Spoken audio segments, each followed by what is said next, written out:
Hai semua, balik lagi di sini. Apa kabarnya? Mudah-mudahan baik-baik saja ya. Kali ini kita akan belajar mengenai materi perbandingan senilai. Sebelum masuk ke materinya, kita lihat dulu KI dan KD yang ingin kita capai pada pembelajaran ini. Berikut KI dan KD-nya.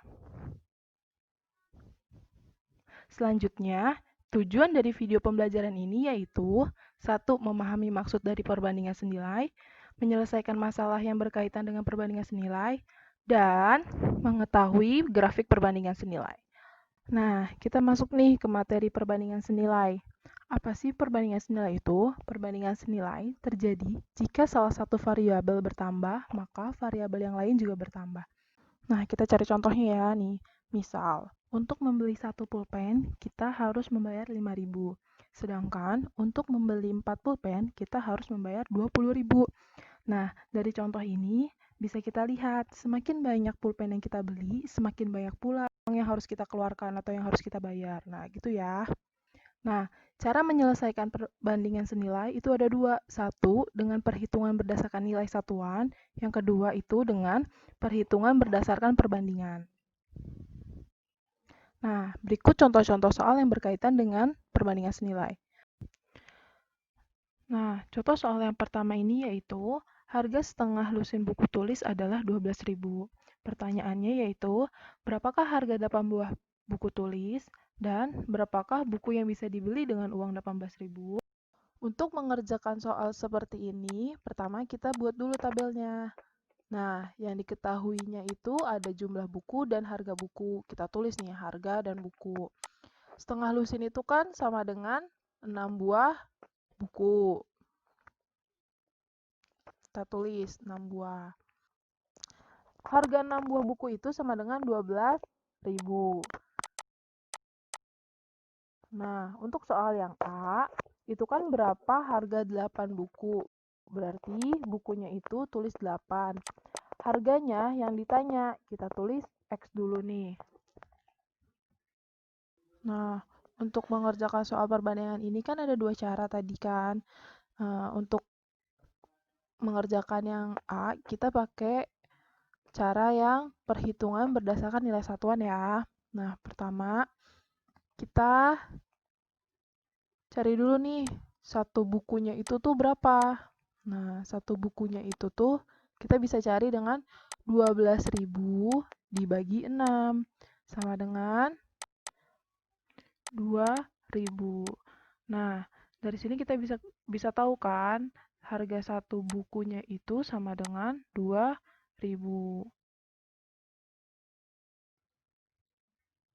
Nah, yang A itu 8 dikali 2.000 sama dengan 16.000. Gitu ya untuk cara yang perhitungan berdasarkan nilai satuan. Selanjutnya, untuk yang B, kita kerjakan dengan cara perhitungan berdasarkan perbandingan ya, karena tadi yang A-nya udah dengan cara perhitungan berdasarkan nilai satuan. Nah, pertama kita buat dulu nih tabelnya. Di sini kan tadi ada buku sama harga kan. Nah, yang diketahuinya itu kan setengah lusin, buku dengan harga 12.000. Berarti bukunya itu 6. Karena di sini setengah lusin kan. Lanjut dengan harga 12.000. Nah, yang B itu kan yang ditanyainnya itu berapa buku yang bisa dibeli dengan uang 18.000 kan. Nah, harganya kita tulis dulu 18.000. Berarti bukunya itu berapa kan? Kita tulis Y. Nah, yang B caranya itu karena yang ditanya Y berarti 18.000 kan? Nah, 18.000-nya ini yang di atas nih. Tulis 18.000.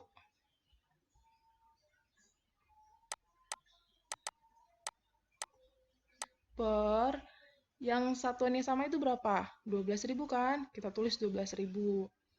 12.000 di bawah dikali 6 sama dengan, nah di sini ada 6 ada 12, bisa sama-sama dibagi 6 kan, 12 jadinya 2. Nah, 18 dibagi 2 bisa 9. Coret nolnya, 3-3-nya, karena di bawahnya juga ada 3 nol. Jadi sama dengan 9 buku.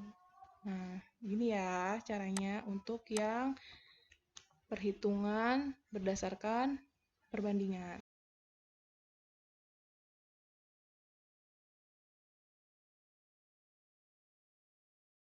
Selanjutnya, soal nomor 2, yaitu sebuah sepeda motor memerlukan 8 liter bensin untuk menempuh jarak sejauh 336 km. Nah, yang ditanyanya itu, berapa jarak yang bisa ditempuh jika motor berisi 5 liter bensin? Dan untuk menempuh jarak 126 km, berapa liter bensin yang diperlukan? Untuk mengerjakan soal nomor 2 dan selanjutnya, kita menggunakan cara yang perhitungan berdasarkan perbandingan ya. Nah, pertama, untuk mengerjakannya ini, kita buat dulu tabelnya. Nah, di sini kan yang diketahuinya itu 8 liter bensin dan jarak sejauh 336 km. Nah, kita tulis dulu nih. Bensin dan jarak. Nah, kita buat tabelnya. Bensin itu kan ada 8 liter untuk menempuh jarak 336 km. Nah, yang itu kan ditanyanya berapa jarak yang bisa ditempuh jika motor berisi 5 liter bensin. Nah, kita tulis di sini 5. Jaraknya itu kan ditanya berarti X. Nah, untuk yang B, itu kan yang ditanya untuk menempuh 125 km berapa liter bensin yang dibutuhkan. Nah, di sini kita tulis 126 km. Nah, yang bensinnya kita tulis Y.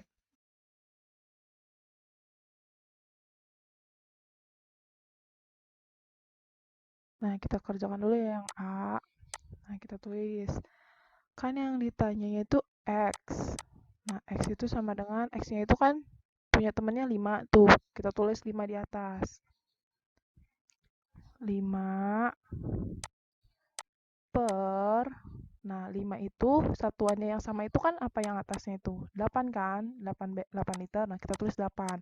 Dikalinya itu 336 km.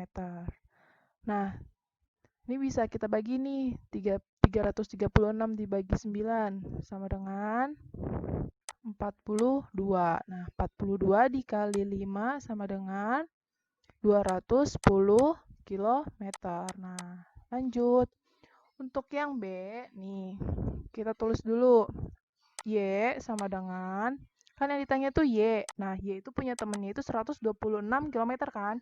Kita tulis di atasnya 126 km per, nah temennya yang satuannya sama dengan kilometer itu kan 336. Kita tulis dikalinya itu kali 8 sama dengan, kan tadi udah tuh 336 dibagi 8 kan 42. Nah, 126 dibagi 42 itu hasilnya 3 liter. Nah, itu ya jawabannya.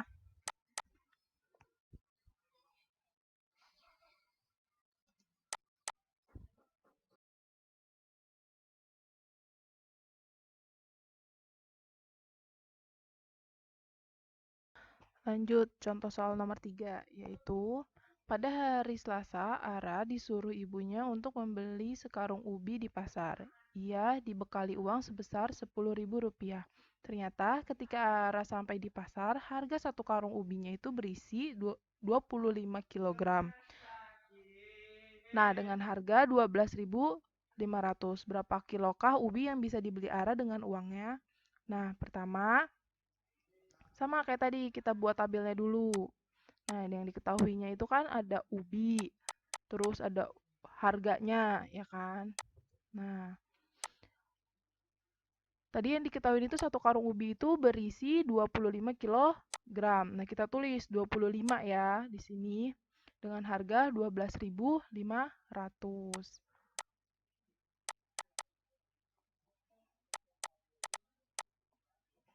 Nah, yang ditanya itu kan Ara itu bisa bawa berapa ubi kan dengan uang 10.000. Nah, kita tulis harganya di sini 10.000. Nah, ubinya itu X ya. Nah, lanjut kita kerjakan. X sama dengan 10.000 karena X-nya itu temennya 10.000. 10.000 per, sayang satuannya sama itu 12.500. Kita tulis 12.500 dikalinya 25 kg. Sama dengan, nih, 25 sama 125 bisa dibagi 25 ya. Hasilnya 5. 10 bagi 5, 2. Coret 00-nya. Jadi 20 kilogram ubi. Oke deh.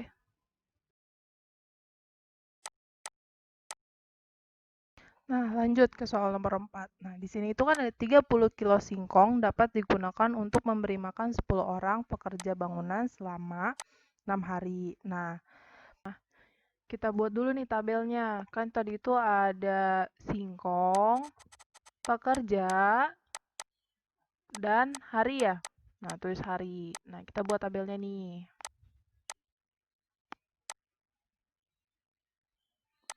Nah, tadi itu kan yang diketahui singkongnya itu ada 30 kilo. Pekerjanya itu ada 10 orang, harinya itu 6 hari. Nah, untuk yang A itu ditanya berapa kilo singkong yang dibutuhkan untuk memberi 10 orang pekerja selama 8 hari. Nah, kita tulis di sini. Tadi itu berapa pekerja? 10 pekerja untuk 8 hari. Di sininya itu X di singkongnya. Nah, yang B, berapa kilogram singkong yang dibutuhkan untuk memberi 3 orang pekerja selama 6 hari? Nah, tulis lagi di sini. 3 orang pekerja selama 6 hari. Singkongnya itu Y.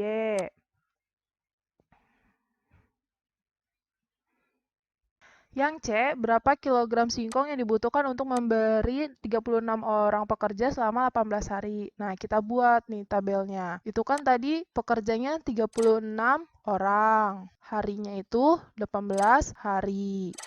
Nah, di singkongnya itu Z ya.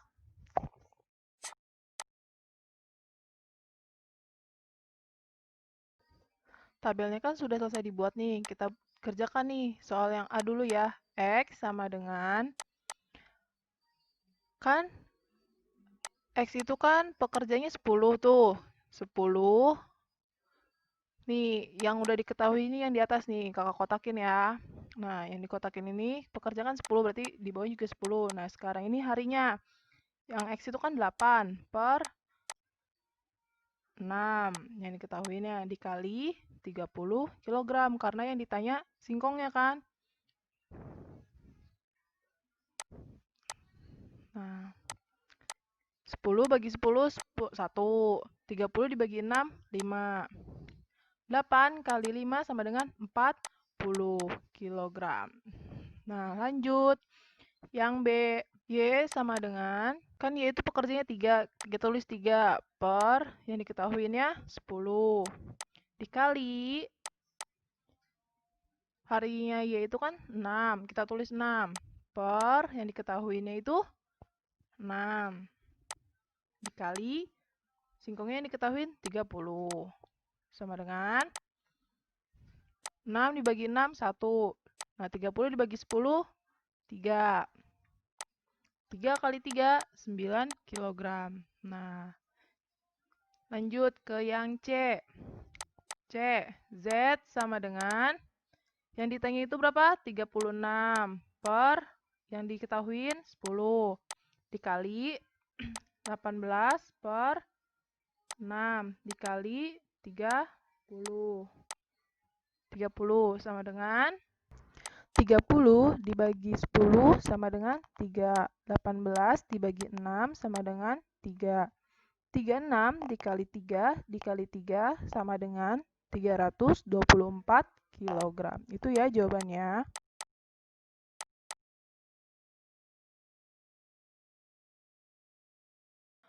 Untuk soal terakhir yaitu, sebuah toko kue memerlukan 2 kg tepung, 8 butir telur, dan 1 kg gula untuk membuat kue yang bisa menjamu 12 orang tamu. Berapa yang diperlukan untuk menjamu 24 orang tamu? Nah, sama dengan soal-soal yang sebelumnya, kali ini kita buat dulu tabelnya. Kan di sini yang diketahui ada tepung, telur, terus gula, dan orang yang bisa memakan kue tersebut, ya kan? Nah, kita buat tabelnya.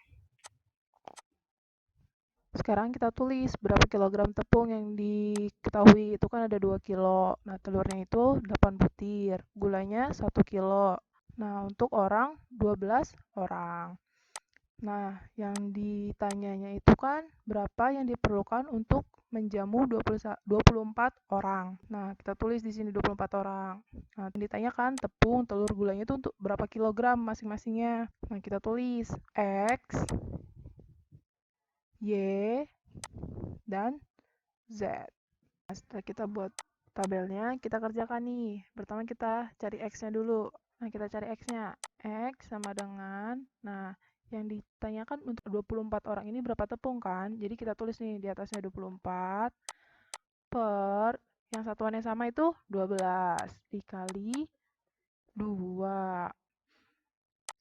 24 dibagi 12 itu kan 2. Nah, 2 kali 2 sama dengan 4 kilogram. Nah, itu untuk tepung. Lanjut kita ke Y untuk telur. Y sama dengan, nah karena yang dicari telur ya kan untuk 24 orang, jadi kita tulis 24 per 12 kali 8 karena yang sebelumnya 8 kan. 24 bagi 12 sama dengan 2. 2 kali 8 sama dengan 16 telur. Nah, lanjut kita cari yang gula Z. Z sama dengan, sama kan 24 atasnya per 12 dikali gulanya itu berapa? 1. 24 bagi 12, 2. 2 kali 1, 2 kilogram gula. Nah, ini ya, jadi untuk 24 orang itu kita memerlukan 4 kilogram tepung, 16 butir telur, dan 2 kilogram gula. Nah, selanjutnya grafik perbandingan senilai. Nah, di sebelah kanan itu kan ada tabel. Nah, tabelnya ini nih, itu menunjukkan hubungan antara banyaknya pensil dan harga yang harus dibayar. Nah, kalau misalkan kita ingin membeli satu pensil itu tuh harganya 400. Kalau 2 pensil harganya 800. Kalau 3 pensil harganya 1.500, 1.200 dan seterusnya. Untuk membeli 6 pensil harganya 2.000. Nah, dari tabel di atas ini kita dapat lihat ada perbandingan antara banyaknya pensil yang ingin dibeli dengan uang yang harus dibayar. Nah, yaitu semakin banyak pensil yang kita beli, semakin banyak pula uang yang harus kita keluarkan, nah, atau yang kita bayar. Nah, gitu ya. Jadi, grafik dari perbandingan senilai ini itu, kan tadi kita udah buat tabelnya ya.